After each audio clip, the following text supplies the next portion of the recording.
Lasers are used as pointers during presentations, precision knives in surgical procedures, information retrievers in optical drives such as CD and DVD players, signal carriers in optical fibers, and in countless laboratory instruments. But today, we have a new use case: to tame the awesome roars of nature. Today, we play God. More specifically, we become Zeus. Welcome to What's Up in Science. I'm Dr. Tatikol. New paper, just in. Laser-guided lightning. The title is quite self-explanatory this time. But before we dive any further, why do we care about lightnings?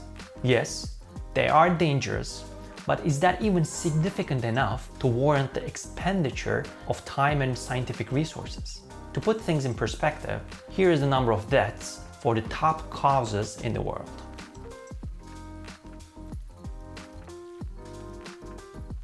And here is lightning, approximately 4,000 people per year. You know, the same number of people who die due to car accidents per day. So luckily for us, we don't need to worry too much about getting struck by lightning.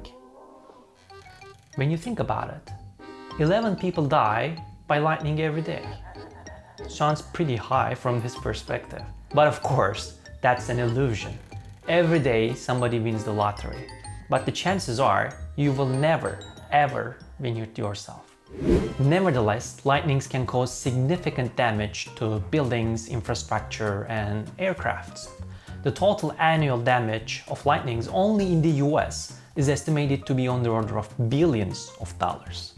This includes direct and indirect damages such as preventive measures, maintenance, other financial losses like when your flight gets delayed due to a thunderstorm. But in general, the climate science plays a vital role in understanding how life works as we know it at the macro scale, and also in predicting the fate of Earth and thus humankind.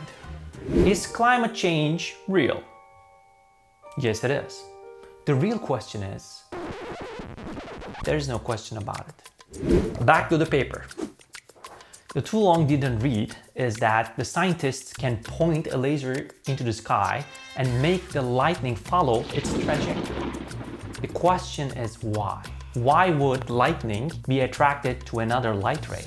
Well, it's not.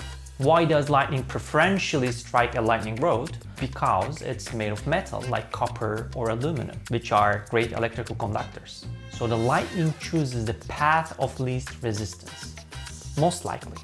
But there can always be exceptions to that, of course. In the case of short and intense laser pulses, the laser light actually goes through a process called filamentation as it travels through the air.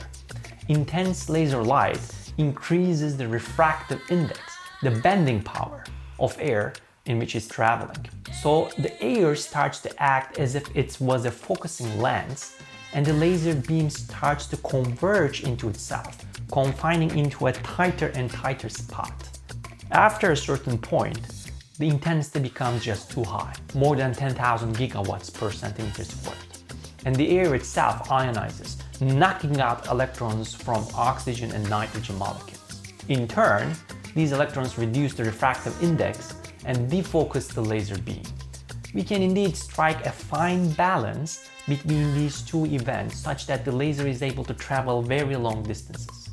In these focal points of ionization, the air heated up by the laser is expelled outwards and leaves behind a low density and more conductive spot. And this trajectory of more conductive spots is exactly what the lightning prefers. So the working principles are the same as the lightning rod. We just create a highly conducting path for the lightning using a laser instead of a metal rod. The use of this phenomenon for directing or even causing lightnings was predicted way back in 1999. And now, decades later, we can finally demonstrate it in practice. This is still currently a proof of concept demonstration though, but I can definitely imagine this technology being used in the future for mission critical environments like satellite launches or airports.